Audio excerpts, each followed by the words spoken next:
السلام علیکم معزز سامعین، welcome to my channel voice of Mona. ہماری آج کی سٹوری کا نام ہے زمانہ۔ لوگ کسی کو نہیں بخشتے، نہ اچھوں کو نہ بروں کو۔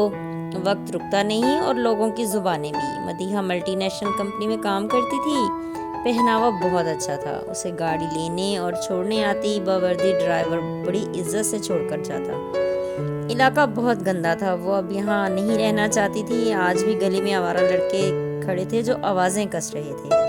وہ جواب تو دینا چاہتی تھی لیکن خاموشی سے نکل آئی۔ گھر آتے ہی بولا کسی اچھی جگہ گھر لے لو۔ باپ کچھ کرتا نہیں تھا۔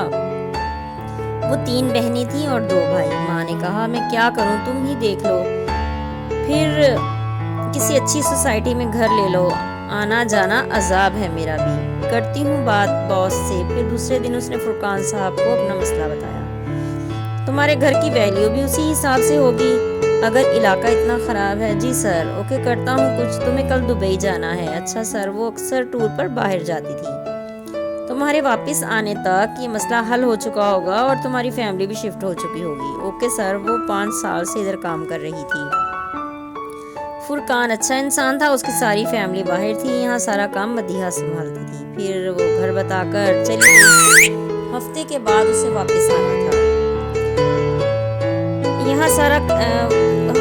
واپس آنا تھا۔ آئی تو ڈرائیور اسے چھوڑنے کے لیے آیا۔ وہ بہت اچھی سوسائٹی تھی، ایک خوبصورت گھر کے آگے گاڑی رکی۔ ڈرائیور نے ہارن دیا، ایک آدمی نے اندر سے دروازہ کھولا۔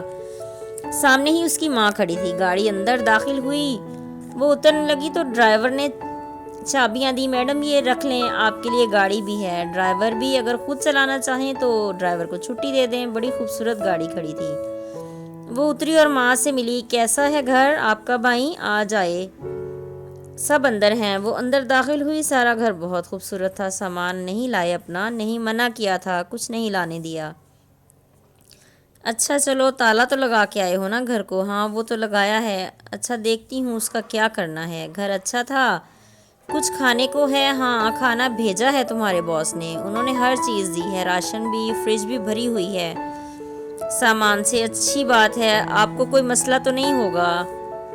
وہ رونے لگی۔ اب کیا ہوا؟ تیرے باپ نے کبھی سکھ نہیں دیا لیکن تو نے وہ سب کر دیا جو شاید کوئی بیٹا بھی نہیں کر سکتا تھا۔ میری ڈیوٹی لگائی ہے اللہ نے تو کیا تو کرنا ہی تھا نا۔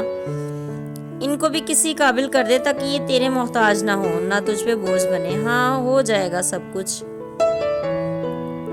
میں محنت میں بھی تو کمی نہیں چھوڑتی۔ کھانا دے دیں، مجھے بھوک لگی ہے۔ وہ کھانا کھا کر اپنے روم میں چلی گئی۔ بیڈ پر کاغذات پڑے تھے، وہ اس گھر کے پیپر تھے جو اب مدیحہ کی ملکیت تھا۔ اس مقام تک تو پہنچ گئی پر اپنے پرائے سب اسے ٹریکٹر لیس سمجھتے تھے، حالانکہ وہ ایسی نہیں تھی اور کسی مرد سے اس کا کوئی ریلیشن نہیں تھا۔ اس نے ماں کو سمجھا دیا کہ آس پاس کے لوگوں سے کس طرح رہنا ہے۔ وہ سمجھ گئی اور جانتی تھی کہ لوگ صرف باتیں کرتے ہیں، پیٹ بھرنے کے لیے کھانا کوئی نہیں دیتا۔ اسی لیے وہ مدیحہ کو کچھ نہیں کہتی تھی۔ مدیحہ نے سب کو اچھے اسکولوں میں داخل کروا دیا۔ وہ گندے ماحول سے تو نکل آئے تھے مگر ان کے ذہن بدلنا بہت ضروری تھا۔ باپ اور بھائی،